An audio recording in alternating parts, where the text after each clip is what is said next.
kasih banyak, masih terus bersama kami dalam siaran Diklat Jarak Jauh bersama Kementerian Agama Republik Indonesia. Kita masih terus membahas mengenai perilaku dalam pergaulan remaja dalam mata Diklat Akidah Akhlak. Orang remaja itu akan sangat berbeda. Dan itu terlihat dari kematangan di dalam dirinya, ya. Kemudian dalam pemikirannya, di dalam pembawaannya, di dalam gaya bicaranya. Nah, ini remaja ini secara psikologis terjadi satu lompatan besar, ya, di dalam perilaku psikologis, di dalam psikologisnya ini.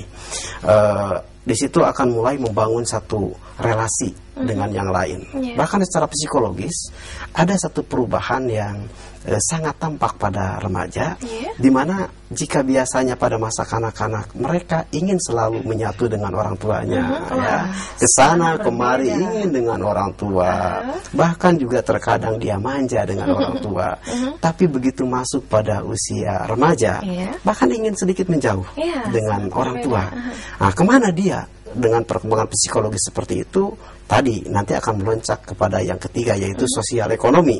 Jadi secara sosial dia ingin segera membangun jalinan dengan teman-teman sejawat, ya, dengan teman-teman sebaya. Dia ingin membangun sebuah relasi. Dia ingin diakui dan dia juga ingin mengakui orang lain. Nah, ini unsur yang cukup penting di dalam kehidupan remaja. Nah, bahkan di dalam aspek ekonomi, ya, ada satu perkembangan yang cukup menarik di dalam kehidupan remaja dibandingkan dengan masa kanak-kanak. Di situ akan muncul satu kesadaran untuk memanage kehidupan ekonomi.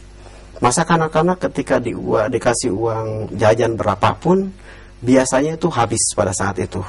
Walaupun terkadang yang dibeli itu adalah sesuatu sampai yang tidak bermanfaat bagi dirinya.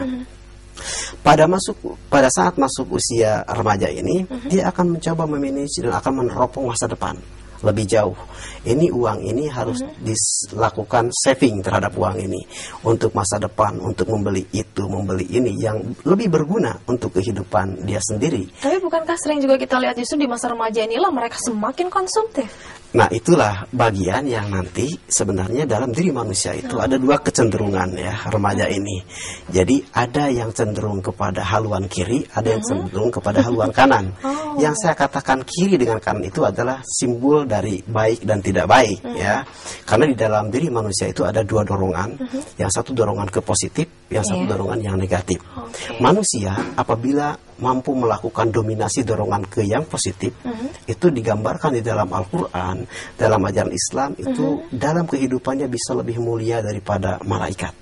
Contohnya adalah Nabi Muhammad, karena dia mampu memanage sedemikian baiknya apa potensi yang ada dalam diri, dan dia melakukan sesuatu yang sungguh-sungguh sesuai dengan tuntunan agama, sehingga dia lebih mulia dari para malaikat, dihormati lebih tinggi daripada malaikat.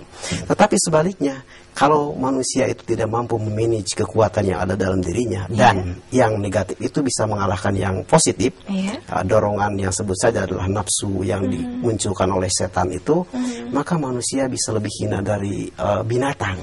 Ya, dalam Al-Quran sudah digambarkan bahwa manusia itu lebih hina daripada binatang apabila dia dalam kehidupannya terus hanya mengikuti apa kehendak dari nafsunya. Nah, remaja yang tadi dikatakan konsumtif adalah tipe remaja yang memang dalam kehidupannya dia terus memenuhi keinginan hawa nafsunya.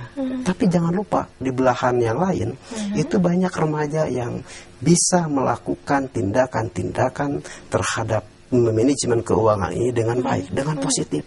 Dikasih uang bekal untuk jajan, kemudian tiba-tiba di akhir misalnya keluar dari SMA, dia punya tabungan sedemikian banyak. Dari mana? Kita tanya, oh, uang jajan yang sedemikian diberikan itu ternyata disisihkan sebagian untuk ditabungkan. Untuk apa? Untuk masa depan. Banyak di antara remaja kita yang seperti begitu. Bahkan kita melihat di antara anak-anak didik kita, ya, dan kita sebagai guru mencoba menanamkan terutama guru-guru akidah akhlak ini kepada anak didik untuk bisa care terhadap orang lain, bisa memberikan pertolongan kepada orang lain. Dan itu bagian dari apa yang dimaksud dengan remaja secara konseptual. Secara sosial ekonomi dia memiliki tumbuh satu keinginan yang kuat untuk tumbuh menjadi orang yang lebih baik. Nah, sedangkan dari aspek usia, ya, ini kan untuk mengklasifikasikan saja supaya lebih mudah. Remaja itu dibagi pada 3 kelompok. Ya. dari mulai yang usia 12 sampai 15 tahun, kemudian juga 15 sampai 18 tahun, dan yang terakhir dari mulai 18 sampai 21.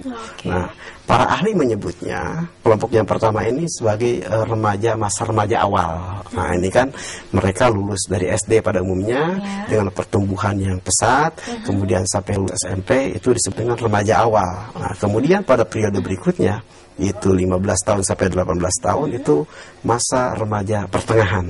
Nah, itu biasa gejolak di situ lebih tinggi lagi. Dan pada periode yang ketiga, yaitu usia 18 tahun sampai dengan 20 tahun, itu disebut dengan masa remaja periode akhir. Nah, itu akan melangkah kepada masa berikutnya, yaitu pada masa dewasa. Kita akan lanjutkan kembali, tentu saja masih terus dalam mata diklat Akidah Akhlak dengan topik bahasan mengenai perilaku dalam pergaulan remaja. Tetaplah bersama kami di Televisi Edukasi.